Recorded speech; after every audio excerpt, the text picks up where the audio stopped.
Guten Morgen, ich heiße Regine Bell und ich habe gewollt auch vorstellen eine Lektion, was heißt Jiddisch auf der Zunge.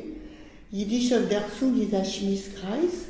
Ich bin die Anführerin und ich komme allemal und wir haben ständig einen Lehrer. Wir reden bloß Jiddisch, wir tun nicht reden Französisch und es ist sehr lebendig. Man schmiss, man spielt sich, aber der Lehrer korrigiert die Sprache.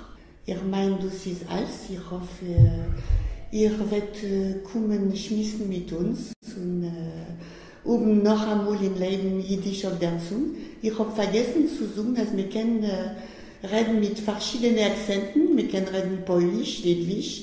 Und es kann sein Jiddisch auf der Zunge oder Jiddisch auf der Zunge. Sagt nicht.